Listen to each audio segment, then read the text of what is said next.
A'udzubillahi minasyaitonirrajim. Bismillahirrahmanirrahim. Assalamualaikum warahmatullahi wabarakatuh. Alhamdulillah, alhamdulillahirabbil alamin wassalatu wassalamu ala asrofil anbiya'i wal mursalin wa ala alihi wa sahbihi rasulillahi azmain. Asyhadu an la ilaha illallah wahdahu la syarikalah wa asyhadu anna Muhammadan abduhu wa rasuluhu la nabiyya ba'.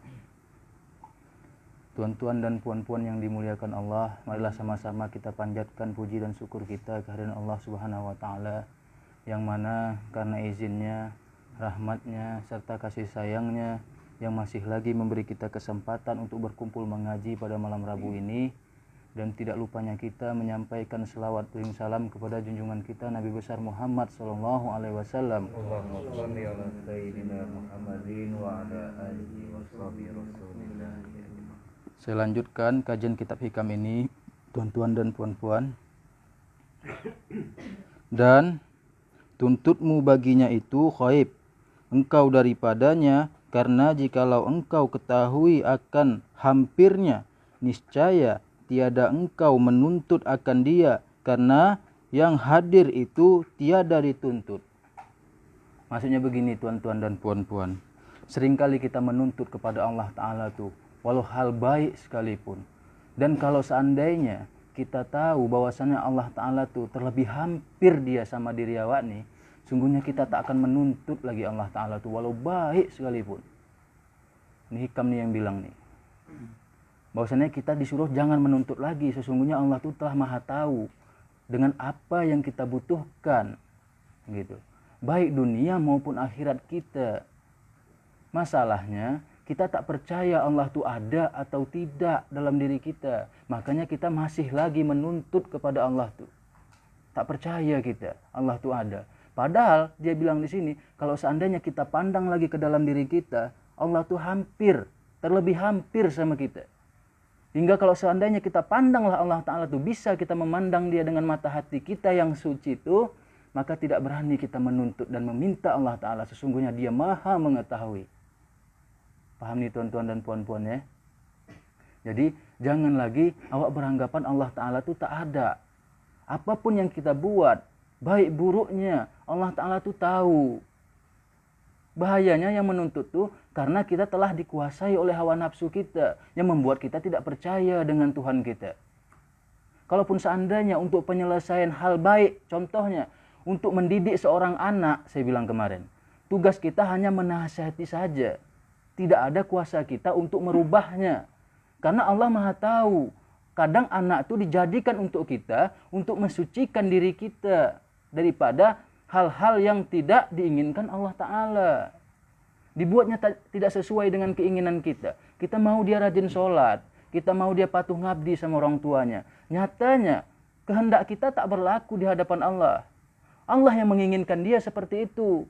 Namun, adalah maksudnya. Apa? Untuk diri kita, tuan-tuan dan puan-puan. Agar kita tidak merasa memiliki lagi. Dan agar kita tahu sesungguhnya tuntut kita tuh bukan yang sebenarnya. Keinginan Allah juga lah yang berlaku atas anak awak tadi. Sambil kita mensucikan hati ini, kita serahkan anak kita kepada Allah. Ya Allah, tugasku sudah kubuat ya Allah. Ku nasihati anakku. Lebihnya urusanmu ya Allah. Kecuali tidak kita nasihati. Kecuali kita biarkan saja. Makanya kita salah, akan kita tanggung jawabkan nanti di hadapan Allah Ta'ala. Paham nih ya? Jangan kita tuntut lagi apapun. Kita buat aja tugas kita. Lalu dia bilang, dan kata Syekh Nawawi radhiyallahu an, bermula hak Ta'ala itu tiada khaib, hanya saja khaibnya itu tiada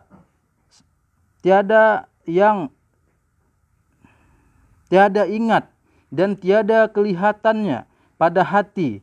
Dan barang siapa menyangka yang hampir itu jauh katanya, maka yaitu maujud dengan hijab khaibnya daripada hak yang zahir bagi orang yang ahli syara. Maksudnya gini, barang siapa yang kita menyangkal bahwasannya ya rezeki kita tuh jauh dan Allah Ta'ala tuh jauh tidak mengetahui keinginan kita tadi, yang kita butuhkan tadi, sesungguhnya kita telah percaya dengan hijab dan nafsu kita. Sungguhnya kita telah dikendalikan oleh hawa nafsu kita. Makanya tak nampak dia. Dia itu tidak gaib, dia bilang. Dia itu nyata. Kenapa bisa kita tak nampak dengan hati kita? Karena kita pakai pandangan nafsu kita, tuan-tuan dan puan-puan. Sudah saya bilang kemarin, tugas nafsu itu menjauhkan kita daripada Allah Ta'ala. Maka di saat ada godaannya, hasutannya, jangan kita ikut dia. Tugas kita menyerahkannya kepada Allah. Kita juga tidak bisa merubah nafsu. Kita juga tidak bisa membuang nafsu dalam diri kita. Tapi kita bisa menyerahkannya kepada Allah Ta'ala. Dengan cara apa? Menyerahkan diri kita kepada Allah. Bahaya nih ya. Memang tak nampak Allah tuh ya. Dalam hati kita ya. Cuman nak nampak. Banyak lagi berhala-berhala dalam diri kita. Hijab-hijab tuh masih ada lagi. Gitu. Maka buang satu-satu. Minta sama Allah untuk disucikan hati kita. Sekarang gini. Saya mau tanya tuan-tuan dan puan-puan nih. Tujuan kita datang ngaji kemarin ini untuk apa? Untuk mengenal Allah kan? Untuk mensucikan hati dan mengenal Allah. Bukan untuk mencari dunia. Juga bukan untuk akhirat. Kita ingin mengenal siapa yang menjadikan kita. Maka seharusnya, karena itu keinginan kita dan niat kita, seharusnya kita pandang syarat daripada Allah itu adalah yang dibuatkannya kepada Nabi dan Rasul dulu.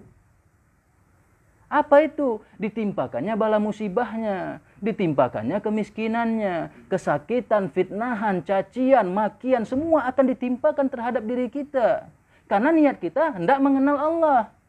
Tapi kalau niat tuan-tuan dan puan-puan hendak memperkaya diri, bukan sini tempatnya. Baguslah tuan-tuan usaha bagi yang muda-muda nih sekolah dia. Tamatkan dia D1, D2, D3, sampai nanti S1, S2, S3, sampai dapat gelar sarjana dia. Sampai nanti gelar doktor, sampai nanti betul-betul dapat yang dicita-citakannya. Kan juga ada usaha. Allah Ta'ala kan tidak juga ingkar janji. Akan dapatkan sesuai dengan apa yang kita niatkan. Akhirat juga begitu. Kalau kita ingin masuk surga, jalankan perintahnya, jauhi larangannya. Ya kan? Nah, sebanyak-banyaknya kita buat ibadah. Apa bentuk ibadah yang dikasih Allah? Salat, sedekah, zakat, puasa, segala macam itu. Maka buat kalau mau masuk surga. Masalahnya di sini kita ingin mengenal Allah. Kalau kita hendak mengenal Allah, dari masa Nabi dulu, dari Nabi Adam sampai Nabi Muhammad, sampai kekasih-kekasih Allah lainnya, termasuk tuan guru kita, tidak ada yang hidup sedap. Tidak ada yang dia berlimpahan harta, tidak ada. Tidak ada yang dia senang dengan dunia, juga tidak ada. Kalaupun ada sahabat dulu yang kaya, habis hartanya. Diserahkannya kepada jalan Allah tuh. Sampai istri Nabi pun, Khadijah pada saat itu, begitu kayanya habis dia. Karena dia tahu bukan yang sebenarnya. Kalau orang sudah merasakan Allah, tuan-tuan dan puan-puan, tidak ada lagi yang berharga dalam hatinya kecuali Allah itu sendiri. Mana bisa terduakan Allah itu dengan yang dijadikannya? Karena kita tak nampaknya. Karena kita tidak bisa merasakan Allah itu, maka kita masih berharga lagi yang dijadikan Allah nih sama kita. Maka tugas kita di sini apa? Mensucikan hati, perasaan, pikiran, perbuatan. Agar berjumpalah dengan yang maha suci. Taulah kita siapa yang menjadikan kita. Karena memang tujuan kita dalam dunia ini hanya untuk menyembah dan mengabdi kepada Allah. Bukan untuk memperkaya diri. Kalaupun ada harta nanti, kalaupun ada kekuasaan nanti, itu awak serahkan untuk ke jalan Allah. Bukan untuk diri awak. Paham nih ya?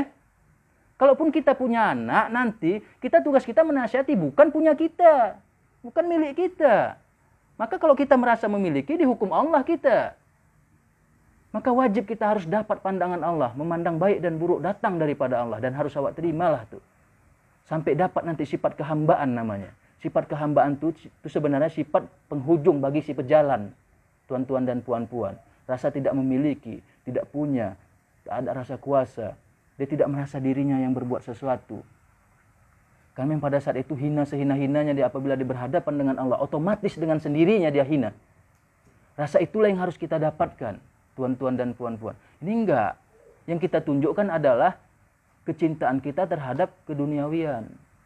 Dan itu terbukti dari tingkah laku kita. Merujuk kita kepada sifat mustahil bagi Allah. Tidak ada yang begitu dalam diri Allah. Karena itu tidak kekal. Kenapa kita mau bertuhan kepada yang tidak kekal? Tanpa kita sadari. Sama dengan kita menyembah berhala. Berhala itu tak kekal. Dunia juga tak kekal. Anak juga tak kekal, dia juga bakal mati. Semuanya akan mati. Yang kekal itu siapa? Allah Ta'ala. Ada yang sedia di dalam diri kita. Yang itu bisa kita rasakan apabila kita bersungguh-sungguh dan kita jaga niat kita. Untuk arah kemari, tuan-tuan dan puan-puan, usahalah. Jangan nunggu Allah jemputnya. Nggak boleh gitu. Allah udah ngasih kita pilihan. Allah udah ngasih kita kudrat, irodat, dan kehendaknya. Allah juga ngasih izinnya sama kita. Terserah kita. Ku kasih kau berjalan. Ku kasih kau izin sana kemari. Mau nyari rezeki. Rezeki yang mana yang mau kau pilih? Yang baik atau yang buruk? Terserahmu. Jangan awak tuntut Allah Ta'ala tuh harus menjemput kita. Nggak bisa gitu. Yang sedia dalam ini dah bilang juga dia. Terserahmu. Kalau kau tuntut yang buruk, buruk juga dapatmu. Kau tuntut yang baik, baik dapatmu. Cemana? Terserah kau lah. Kalau kau berusaha, akan kau dapati apa yang kau usahakan. Apa yang kau niatkan. Kalau kau tak berusaha, kau gitu-gitu aja. Makanya ada nanti di antara kita nih bilang, ya kan? Kenapa saya tak bisa merasakan apapun Tuhan? Karena kurang usaha dan niatnya. Habis cerita. Begitu nanti betul-betul dia hendak kepada Allah tuh, di saat kasih Allah aja nanti rezeki dia bagus, pang, hilang niatnya. Maujud dia kepada rezeki yang dikasih Allah. Padahal itu cobaan untuk dia. Itu masih cobaan yang sedikit kali. Bagaimana kalau timpakan Allah dia bala musibah? Terima atau tidak? Bisa atau tidak dan jalannya? Belum tentu. Makanya dituntut berguru kemari agar apa? Agar kita tahu. Bukan kita hanya sekedar nengok, enggak. Rasulullah itu bukan untuk kita tonton aja. Sungguhnya perjalanan dialah yang sebenarnya. Rasulullah aja kata ayah saya. Yang begitu mulianya dia. Kekasih Allah dia. Pilihan Allah dia. Begitu hajatnya dia kepada Allah tuh. Awak yang belum tentu dipilih. Manusia biasa. Kalau kita mau enak-enak aja. Tujuan kita kemana nih? Kalau mau enak-enak aja ngapain kepada Allah? Cari aja dunia. Dapat dunia nanti tunggu. Tak akan dapat lagi nikmat di akhirat. Gak mungkin kita dapat. Karena kita udah dapat nikmat di sini. Makanya kita diajarkan sama Tuan Guru. Tuan Guru itu aja yang apa yang dia punya dulu dibuangnya. Coba. Dipilihnya yang sekarang. Nikmat rasanya bersama Allah tuh. Cuman bukan berarti dia tak makan. Dia makan. Bukan berarti dia tak kerja. Dia kerja. Kalau memang tingkatan masih usaha, kita usaha. Tapi usaha kita arahkan kepada Allah. Pandangan kita. Ya Allah, aku berusaha hanya untuk mengenalmu. Jangan tanamkan, ya Allah, aku ingin berusaha, aku ingin begini, karena aku nak menyelesaikan anakku. Karena aku tidak begini, karena aku tidak begitu. Nggak ada tuh. Aku usaha, ya Allah, memang hanya untuk mengenalmu. Tanamkan itu dalam hati. Maka tidak jadi tinggi hati. Kalau itu sudah jadi diri yang sebenar diri, maka akan kita rasakan siapa yang punya diri. Jumpalah kita sama dia. Oh ini rupanya ya Allah. Alhamdulillah ya Allah. Tak ada berharga lagi dunia ini untukku. Engkau ajalah. Dan tidak akan dibiarkan Allah kita susah tuan-tuan dan puan-puan. Karena janji Allah, barang siapa yang bertawakal kepada aku, akan ku selesaikan urusannya. Sama Allah dia setiap harinya. Ragu lagi awak? Kan tidak. Tapi karena awak tak jumpa, awak masih mencari pula bukan pakai hati, pakai akal, yang ada sakit otak, muak, jenuh, ngantuk. Nah, itulah jadinya. Maka pertama kali kita diturunkan Tuan Guru, saya bilang, kita serahkan diri kita kepada Tuan Guru tuh. Tuan, saya serahkan diri saya Tuan, dunia akhirat zahir batin Tuan. Kan menyerah tuh kan. Ada rupanya kita bilang, Tuan, saya berguru sama Tuan untuk kaya Tuan. Kan tidak. Suruh nyerah. Lalu kenapa tak mau nyerah? Buat pilihan dalam bertuhan. Oh nanti gini nih. Cara aku bertuhan nanti, aku dah dapat tingkatan begini, aku jadi ini. Nanti Tuan Guru nyuruh aku ngajar, aku bermurid, aku begini. Yang dapat Tuan Guru nanti, dapat aku juga. Oh enggak, itu aturan kita namanya. Aturan Tuan Guru itu tidak begitu. Kau cukup dengan penyerahanmu. Biar Allah yang merubah derajatmu. Bukan aku. Bukan kau. Gitulah kata Tuan Guru itu. Biar Allah yang merubahnya. Tapi tugas kita yang sebenarnya adalah menyerahkan diri kita kepada Allah. Jiwa raga kita, harta benda kita, anak istri beserta suami kita. Dan apa saja yang berharga dalam diri kita. Serahkan semuanya sama Allah. Wa amri ilallah. Aku serahkan urusanku kepadamu ya Allah. Bukan urusan kita. Paham nih ya? Mungkin itu saya tuan-tuan dan puan-puan yang bisa saya sampaikan. Lebih dan kurang saya mohon maaf. saya sudahi. Wabillahi taufik wal hidayah. Assalamualaikum warahmatullahi wabarakatuh.